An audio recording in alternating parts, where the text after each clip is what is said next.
Nós estamos discutindo já, acho que há 2 aulas, mas principalmente na aula passada, o debate entre monetaristas e neoclássicos.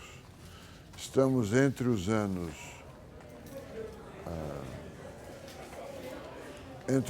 45 e 80, é um longo período de tempo. O modelo ISLM ocupa todos os livros textos, discute-se economia fechada, e há um debate entre monetaristas e neoclássicos. Os neoclássicos incorporaram a teoria keynesiana e deixaram de lado a teoria quantitativa da moeda, que seria um caso especial. Os monetaristas, particularmente da Universidade de Chicago, neste debate tentam resgatar a teoria quantitativa de moeda e apresentá-la como uma teoria empiricamente válida e mais simples do que o complexo modelo ISLM. Nesse período, nós poderíamos dizer de forma simplificada, os monetaristas é que estão por baixo, por cima estão os neoclássicos. Nesse debate nós mostramos na aula passada, ou nas aulas passadas, que a demanda de moeda para transações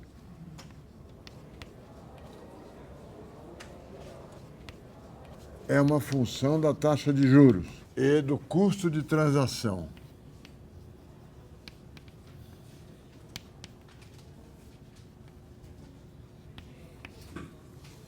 Ou seja, mesmo que o dinheiro seja usado apenas para financiar transações, como capital de giro, ele depende da taxa de juros.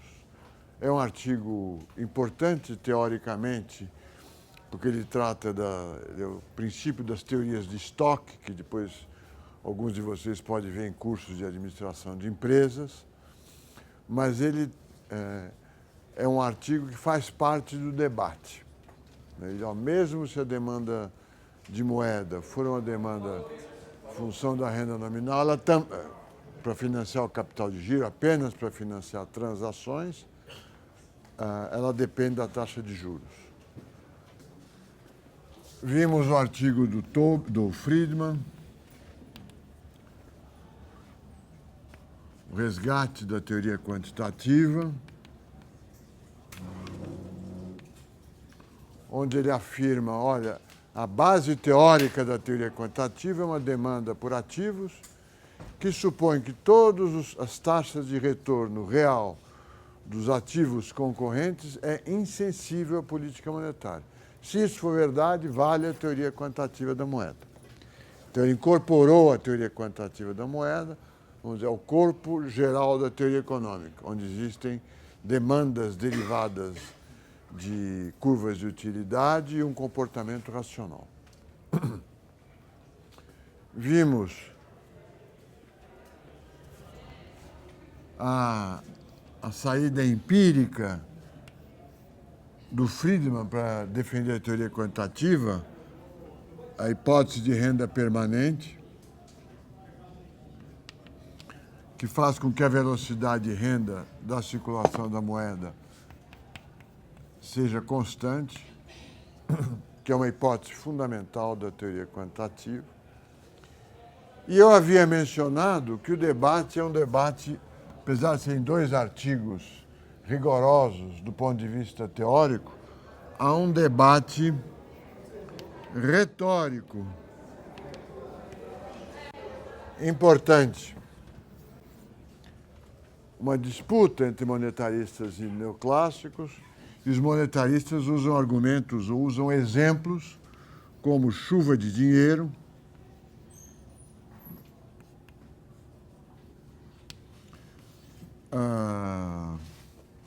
efeito riqueza, para tentar demonstrar ou argumentar que ΔM sobre M causam ΔP sobre P. Ou seja, aumentando a oferta de meios de pagamento, aumenta o nível geral de preços. é um debate, vamos dizer, de baixo nível. Teve teve golpe abaixo da linha de cintura. Eu mostrei isso na aula passada. Chuva de dinheiro não é um exemplo ou uma analogia significativa para a política monetária. O dinheiro não cai do céu quando se aumenta a quantidade de dinheiro. Se caísse do céu, ele deveria ser estudado como um ganho de riqueza súbito e inesperado, que não é o que a política monetária causa, e a consequência desse ganho de capital, que poderia ser aumento de consumo ou substituição do dinheiro por outros ativos ou bens. Portanto, é um exemplo, é uma analogia imprópria. E é o que o Tobin mostrou, ou mostra naquele artigo que vocês têm que ler, é um artigo difícil, em inglês, que se chama Money and Other Stores of Value. Uma recomendação genérica, que eu acho que talvez vocês não precisem. Não há por que temer artigos difíceis de economia ou de outras áreas de conhecimento, né? É difícil na primeira vez, na segunda se esclarece, na 10ª talvez vocês leiam de uma outra forma. Aprender não é uma tarefa simples ou indolor. Aprender, na realidade, se trata de desaprender uma coisa para aprender outras. Trocar o software. Mas o software residente, ele é resistente a um novo software, né? Quando um aluno ou quando alguém diz eu não entendi, essa expressão significa muitas coisas, mas significa também eu não entendi porque eu entendo de outra forma. Eu não quero abrir mão da forma pela qual eu entendo. Aprender tem esse sofrimento, essa fricção,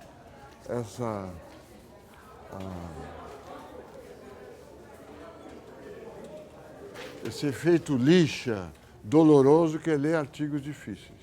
O Tobin é um escritor claríssimo, rigorosíssimo, mas por isso ele se torna difícil para nós, que não temos o rigor ou o conhecimento que exige o rigor que ele apresenta. Essas críticas ao debate retórico são críticas apresentadas neste artigo. E agora eu continuo apresentando o artigo, é o item 2,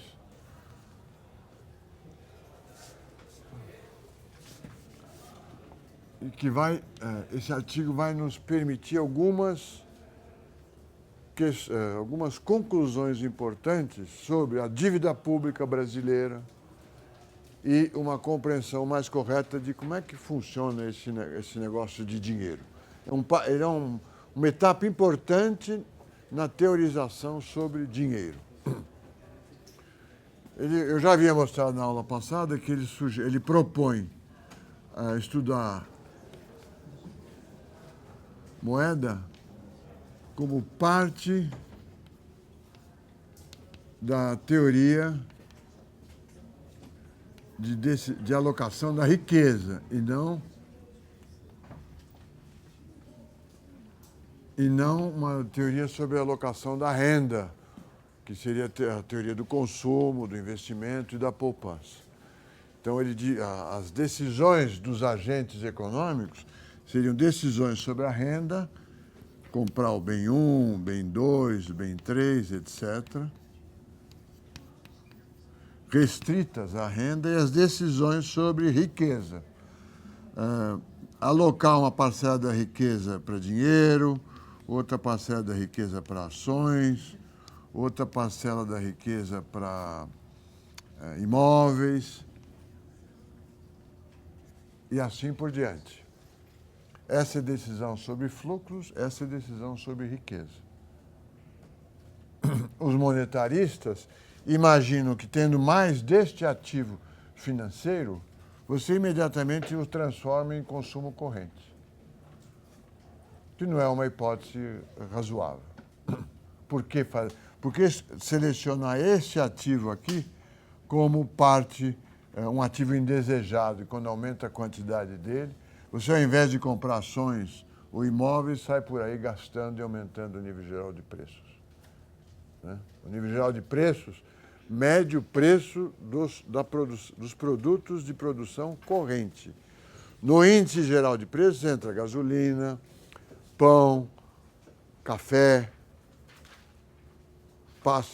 preço do transporte público, tarifas telefônicas, tarifas de internet. Todos esses são produções correntes. Entra preço de automóvel também. Não é produção corrente, mas convencionalmente, quer dizer, a produção de automóveis é corrente, mas não é uma coisa que precisa comprar todo mês. Não, você pode...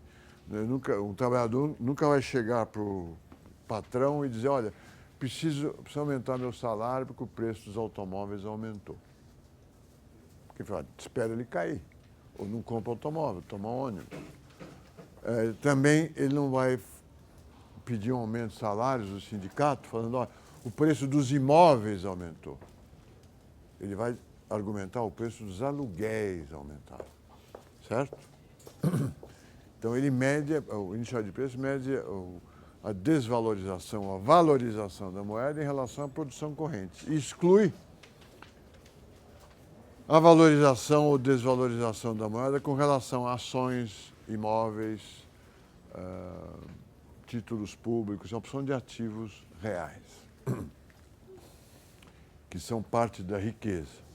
Então ele propõe que se estude a demanda de moeda como parte das decisões sobre a riqueza.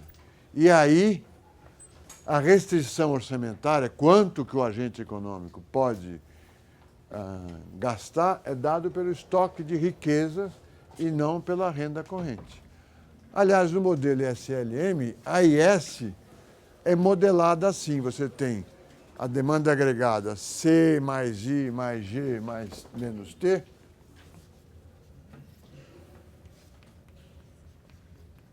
Isso aqui é produção corrente. E tem uma demanda de moeda, que é uma decisão sobre estoque. Esta e esta estão relacionadas. Não é claro no ISLM como estão relacionadas, mas estão. O acréscimo de riqueza de qualquer um de nós é igual à poupança. Eu só posso aumentar meu estoque de riqueza se eu deixar de consumir qualquer coisa, deixar de consumir uma parte da renda e comprar algum ativo, um automóvel, uma casa, uma ação, um título público e assim por diante. Tá certo? Vocês lembram em contabilidade nacional que a compra de uma casa é chamada, entre nós, vamos dizer assim, vulgarmente, de investimento. Mas, do ponto de vista macroeconômico, não é investimento, só se for uma casa nova, a construção de uma casa nova. Mas eu trocar o meu dinheiro pela sua casa, isso não é investimento no agregado, certo? Isso é uma troca de riquezas dentro do setor privado. Ele continua dizendo como é que se define a riqueza do setor privado. É um problema macroeconômico. Nós estamos agregando a economia e olhando de um lado o setor público e do outro lado o setor privado. Como é que se define isso? Ele está vários casos, mas ele, no caso mais geral, ele fala, olha, é igual papel, moeda e poder do público, mais depósitos à vista, setor privado não bancário, depósitos à vista, mais títulos de crédito públicos, títulos públicos, né?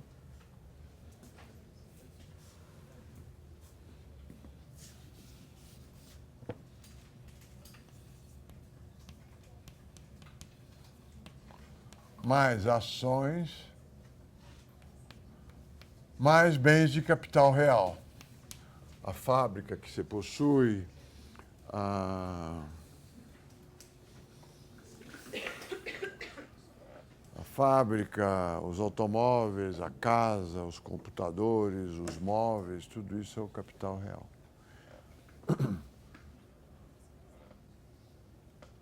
Um consumidor individual escolhe entre esses ativos para fazer as suas decisões. Se nós agregarmos o setor bancário, somar o setor bancário, eles falam, isso aqui é riqueza privada, setor não bancário. Aliás, eu vou tirar as ações aqui. Por quê? As ações representam o capital. Se eu somo todo o setor privado, a Vale do Rio Doce e eu, então eu conto o capital, vamos dizer, o Vale do Rio Doce e todos nós do setor privado, ou eu conto o capital da Vale do Rio Doce ou as ações da Vale do Rio Doce. Eu não posso contar as duas, certo? Se nós colocarmos o setor privado, bancário junto, a riqueza do setor privado, isso aqui desaparece. Fica papel, moeda em circulação, mais títulos públicos, mais o estoque de capital. Por quê? Porque o depósito à vista, tem depósito à vista, aliás, aqui eu tinha que tirar menos empréstimos tomados. Este aqui cancela com este. O setor não bancário. Certo? E ele afirma com razão que isso depende do arranjo institucional da economia que está sendo analisada, em primeiro lugar, e, em segundo lugar, do tempo, que período que nós estamos falando. Né? No capitalismo contemporâneo, no capitalismo anterior. Quem é que emite moeda? É só o governo ou existem bancos privados emissores, como existiu frequentemente nos Estados Unidos e no Brasil no século XIX? Né? São várias alternativas que ele faz. Quando se analisa essa parte aqui, que é o M, ele tem uma característica especial. Esse M aqui tem taxa de juros igual a zero. É um ativo sem rentabilidade. Ele só tem uma qualidade, que ele é extremamente líquido, é o mais líquido ativo da economia e, por causa disso, ele é um grande financiador, é o financiador das transações. Todos os outros têm uma taxa de retorno. A teoria quantitativa da moeda, para o Tobin, a teoria desenvolvida pelo Marshall, supõe que as taxas de retorno reais da economia, o retorno do capital e das ações e dos títulos privados, é constante. Essa é a hipótese fundamental da teoria quantitativa da moeda. A mesma hipótese que o Friedman faz para resgatar a teoria quantitativa da moeda. Tá certo? O Friedman resgata a teoria quantitativa da moeda, fazendo uma demanda genérica de ativos, fixando todos os retornos reais dos ativos alternativos da teoria quantitativa da moeda. O dinheiro rende juros zero, então você fica com mais ou menos dinheiro apenas em função da renda nominal, PY, KPY. Ah, mas se mudar o retorno das ações, mas por hipótese ele não muda, então é constante. E expressa a demanda de moeda, a teoria quantitativa da moeda, seria expressa assim, M é uma função K, que é função de várias taxas de retorno, PY. Isso aqui é constante, isso aqui é constante, fica KPY. É assim que ele apresenta a teoria quantitativa da moeda. E a hipótese do Keynes? Então, aqui a teoria quantitativa da moeda. A. Por que na teoria keynesiana, é a pergunta, né? Por que I é uma função decrescente da taxa de juros? De onde vem isto? Que taxa de juros é essa? É a pergunta do Tobin.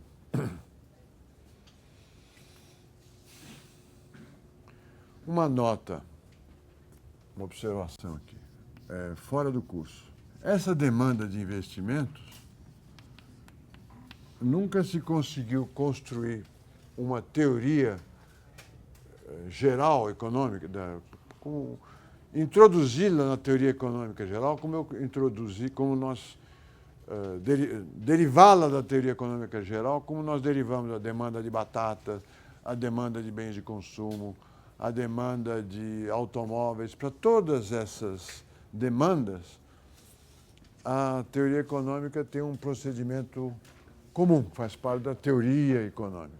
Utilidades, maximiza a utilidade, deriva a demanda da batata. No caso da produção, há uma função de produção, o empresário maximiza lucros, eu tiro a demanda de máquinas, eu tiro a demanda de matérias-primas e eu concluo qual é a produção ótima que esse empresário vai adotar. Isso é uma nota, é um desvio que eu estou dando. Agora, investimento não é demanda de máquinas. Por que não é demanda de máquinas? Ele é a demanda de máquinas novas e não de máquinas.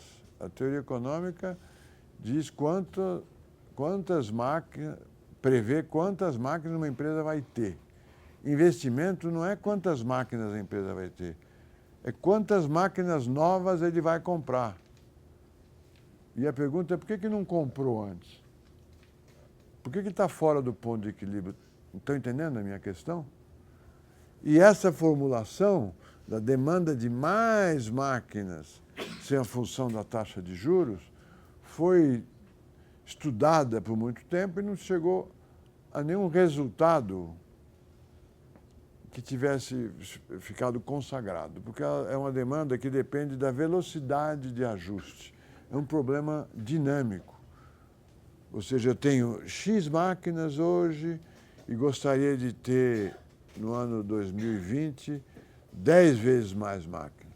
Como é que eu compro essas máquinas novas? Quando? E por que nessas datas? Eu precisaria ver o custo de fazer esse ajuste. Certo? Em outras palavras, a teoria econômica deriva uma demanda por um estoque de máquinas. A demanda de investimentos é uma demanda por uma variação no estoque. Por que o empresário a empresa não está no ponto ótimo imediatamente? Se ela não está no ponto ótimo, ela quer esse volume de máquinas e tem este, por que ela não pulou para este imediatamente? Deve ter um custo de ajuste. Vou comprar a máquina só ano que vem, o que eu perco de produção nesse período é compensado, é menos importante do que eu gastar os meus recursos agora. É uma teoria de dinâmica. Né? E sendo dinâmica, depende de velocidades, por que essas velocidades são assim ou assado, então não há uma teoria econômica que eu pudesse perguntar no vestibular ou na prova, derive a base teórica da demanda de investimento. Ia dar problema. Ficou em aberto. E é um conceito que faz parte da nossa visão de problemas econômicos. Abaixa a taxa de juros, aumenta o investimento. É um conceito que também pertencia à teoria clássica, né? Baixa a taxa de juros, aumenta a quantidade de investimento. Mas ela não tem uma base como a demanda de batata, ou a demanda de café, ou a demanda de mão de obra, por exemplo. A demanda de mão de obra é dada pelo valor da produtividade marginal do trabalho. Essa demanda de investimento não é dada pelo valor da produtividade marginal do capital. Porque o capital é um estoque, investimento é mais desse estoque. Mas isso é uma nota. Observação, nota.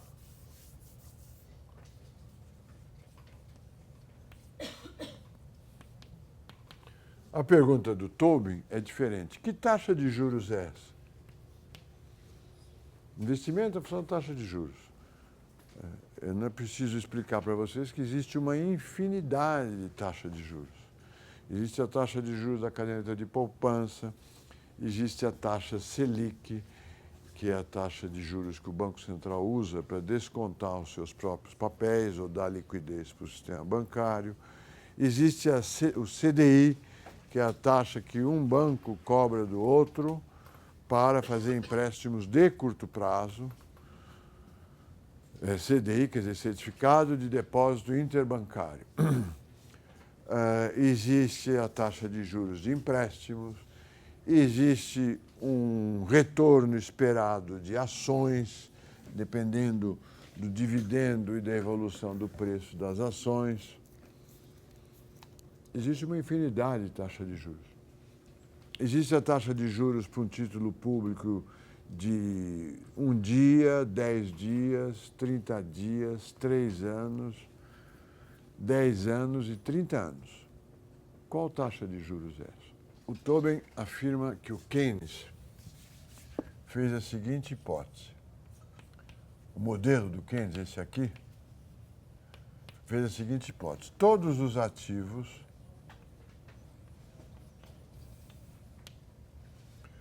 têm taxa de retorno proporcionais, em equilíbrio. Ou seja, o retorno das ações é alfa do retorno do título público, que o retorno é beta do retorno de títulos privados, que é gama da taxa de retorno do capital investido diretamente. Esses ativos não têm taxa de retorno igual porque eles têm características diferentes em termos de liquidez, risco de variação de preço e risco de crédito. Mas há um equilíbrio. Se o mercado financeiro estiver em equilíbrio, eles mantêm uma certa proporcionalidade. O título que tem mais liquidez tem um retorno menor. O título que tem menor risco tem um retorno menor. O que tem maior risco tem um retorno maior. Mas em equilíbrio, se é que isso existe no mercado financeiro, a arbitragem, a troca entre papéis e entre ativos, faz que elas mantenham uma certa proporcionalidade. E essa taxa média aqui, vamos dizer, RA, é uma taxa média, é a taxa com a qual você compara o investimento. A continuação, o modelo do Keynes. Todos os ativos têm uma taxa de retorno média dada vamos por I, né? Não é dada por I. São taxas diferentes entre eles, mas a diferença é sempre a mesma. E depende das características do ativo. E é comparada esta taxa com a taxa de retorno do dinheiro, que é zero, por definição. Então, a demanda de investimentos teria aqui a taxa de retorno dos ativos, aqui a demanda de investimentos, quanto você está disposto a abrir mão das vantagens do dinheiro para obter uma taxa de retorno média igual à taxa de retorno dos ativos financeiros aplicados na produção. Ele fala, é uma boa hipótese, mas é uma hipótese, é uma conjectura, é uma alternativa que dá os resultados que nós conhecemos, por exemplo, o crowding out. Se o governo vende títulos públicos, fica mais interessante aplicar em títulos públicos do que investir, há uma expulsão do investimento privado. o título público aí aparece como uma alternativa ao capital produtivo aplicado na economia. Ele não tem nada contra essa hipótese. Ele fala, mas essa é uma hipótese.